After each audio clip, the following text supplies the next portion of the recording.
guys, this is Jessica and Noam here for another episode of What's That Sound? And today we are breaking down the drum sound you hear in What I Got by Sublime. The drummer was Bud Gaw, the producer is David Kahn. It is a super lo-fi sound coupled with a super hi-fi sound and mixed together. We're gonna figure it out.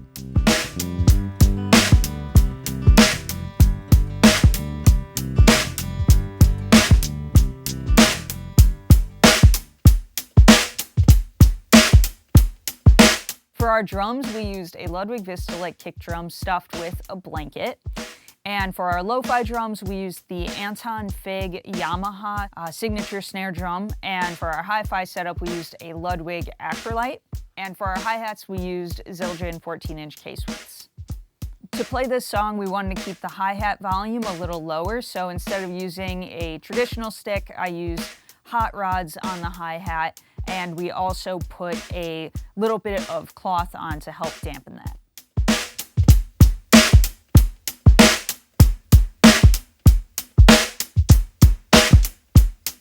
Okay, so when we're figuring out this sound, there's two very distinct drum sounds that we have to figure out. We have to figure out this super lo-fi drum sound. It sounds like it could have been a drum machine or a loop or something that feels very, very, very processed.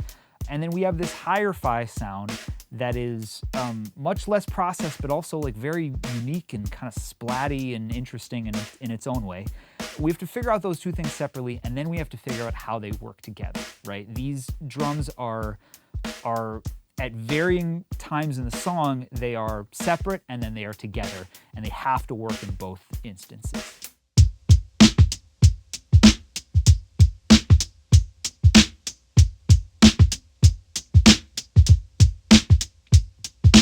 So let's look at the lo-fi drum sound. Now, these sound so bizarre on their own. They are really, really filtered feeling. They feel kind of gated. There's all these aspects of this sound that feels really unnatural. And what we could have done is just put up the usual suspect microphones and just recorded them normally. But rather than overly processing everything, I figured, why don't we put up some weird mics and see if we can get these to feel lo-fi right away without any processing. We have these mics here called the Muzak microphones. They look like they are old bus driver mics. They look bizarre to put on a snare drum. They don't have any way to mount them, so you have to kind of tape them onto something. It's very, very bizarre, but they have this really unique, mid-rangey, kind of honky sound. Anything that you put through it kind of sounds like lo-fi hip-hop beats. So we started there. So we put those microphones on the hi-hat and on the snare drum. And on the kick drum, we just put an SM57. We didn't need a lot of low end from this kick. We just needed character, and a 57 will give you that.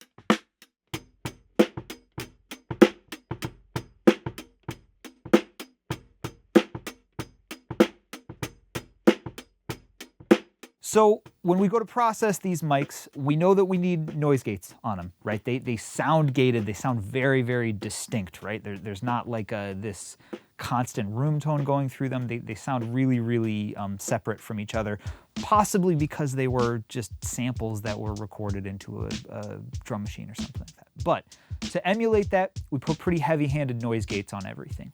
These drums are also very, very saturated. So we put a ton of saturation on this kit. We put it in two forms. We put it in individual saturation on the individual channels. That was through Saturn, right? FabFilter Saturn, which is a great saturator we had on the tape setting. And then we also processed all of the drums together. Now that's a super critical part of this.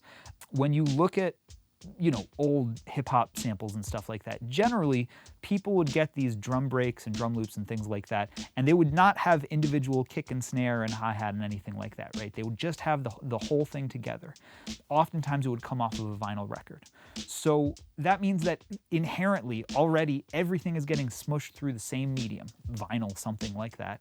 And then usually when it's getting sampled for hip hop, it's being processed as a single thing. So oftentimes it'll get compression as a single thing, it'll get saturation as the whole drum kit together. So we added a bunch of that up on this to just meld everything together and make it sound like it's a single sampled drum set rather than a bunch of individual pieces.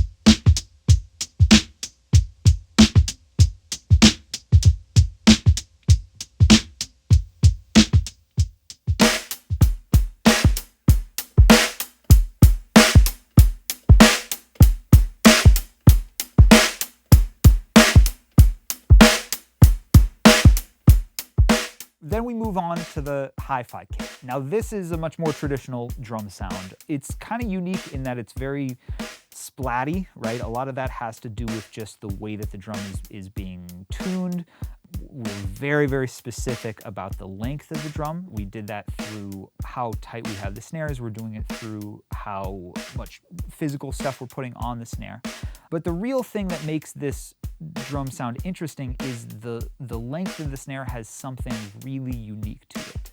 We could not quite figure out what was going on there, right? The snare drum alone was not quite giving us that kind of nasally length that we were looking for, right? It feels almost like it's a sample being put in there, which it very well might have been. But in order to emulate that today, what we decided to do was to put a contact microphone on the bottom of the snare. Now I did this for a couple reasons. It's a contact microphone, which means that it is only capturing vibrations through contact, right? It's not getting any vibrations through the physical space, which means that when you listen to this microphone, there's almost no hi-hat in it. That is super critical because even though the contact microphone doesn't sound super awesome on its own, to be honest, because it's so isolated, we can do anything we want to it. We can compress it to be so compressed that you would never be able to compress a normal snare that much because of hi-hat bleed, because of cymbal bleed. Through that, we're able to kind of manipulate the length of it, manipulate the frequency range of it, kind of manipulate anything we want, and we can get this burst of white noise, essentially, that we can form into anything. On this particular snare drum, the length of it was all coming from the bottom snares. Sometimes you have the length coming from the top head resonating, right, if you leave the snare drum very open. For this, we, on purpose, kind of deadened the top of the snare, but we left the snares kind of loose so that we get all this length from the snares themselves. For that reason, we taped that contact mic onto the bottom of the snare drum. It's almost like a bottom snare net. It's very snary sound, but it's completely isolated, and we added a bunch of mid-range and a bunch of compression and a bunch of saturation to it.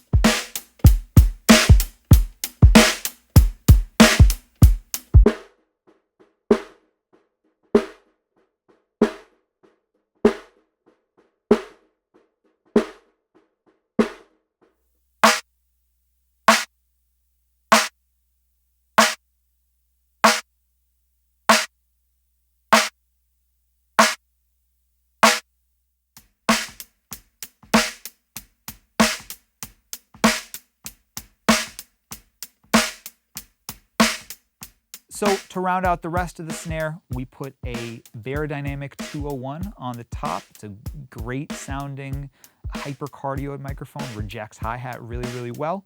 And then on the bottom of the snare, we put a AKG 414. For the rest of the kit, on the kick, we put an RE20, and as a single mono overhead, we put a Bill Bradley Mike Shop C12 clone.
All right, so we have our two drum sounds working really well individually, but that does not necessarily mean that they're going to work well together. There's a few reasons why two drum sets might not work that well together. The biggest is phase interactions. Now, phase interactions, they matter in every frequency range, but as you get into lower frequencies, they become much more critical because all of those waveforms are so much slower, so much longer, that any phase interaction is going to be really obvious. When you play two snare drums together, the chances of them happening to hit at exactly the right point where the phase lines up in such a way where one snare drum is subtracting from another snare drum, it's really uncommon. Now, that is very different in the low end because everything is so slow. So you can have two kick drums and they hit at almost exactly the same time, or literally exactly the same time. And because of the way that the two waveforms are interacting, one of them might be moving in one direction, one of them might be moving in another direction. They cancel each other out. The result is that you end up with super inconsistent kick drums. You want the low end of your kick drum to be just there, solid, very similar volume. Every single time it's hitting, it's just taking up that role in the mix. And if you have these two kick drums and they're hitting together, depending on random chance, on how they happen to be interacting, how those two waveforms happen to be melding, some kick drums might have a ton of low end, some kick drums might get very little low end, some kick drums might have way too much low, like the low end is going to be totally different on every single kick drum. This is a huge problem. Here's a few ways that we dealt with it. Our first attempt to deal with it was to try to carve out frequencies so that each kick drum was completely in its own range and was not interacting frequency-wise. A way that you can do this is you can just pick which of these kick drums is going to take up the low end and which of them is just going to be like a mid-range texture. We tried that with this. It didn't quite work. It was still causing some weird phase stuff, right? There was enough interaction between those two drums, even though we made them sound pretty different, that they were still causing problems. The way that we decided to deal with that is we put a multiband compressor on the entire lo-fi drum set. We then stuck a send from the kick drum of the hi-fi drum set and sent it to the side chain of the lo-fi drum set. So every time the kick drum hit on the hi-fi drum set, it would trigger a compressor on the lo-fi drum set. Now that compressor was set to a multiband setting, meaning that it was not compressing the entire frequency range. It was only compressing a certain range. We had it set to just compressing everything below around like 200 hertz, something like that. Every time the high-end drum set would hit the kick drum, it would take up all this low-end space and it would send this sidechain signal that would compress all of the low end out of the lo-fi drum set. Every time that kick drum hits, the lo-fi drum set has very little information going on below 200 hertz. The result is that you almost don't even notice it. All of a sudden, It feels like every kick drum is super, super consistent. And yet it does not feel like the other drum set is thin or anything like that because it's being covered up by the first drum set, right? If you were just listening to the lo-fi drum set, it would sound really, really odd because it would sound like all of a sudden these kick drums, some kick drums are full range, some kick drums are really, really thin. It'd feel really weird. But with the hi-fi drum set, it sounds totally natural, and it makes these things completely infallible. They cannot interact with each other in a way that's destructive. They can only complement each other.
That was What I Got by Sublime.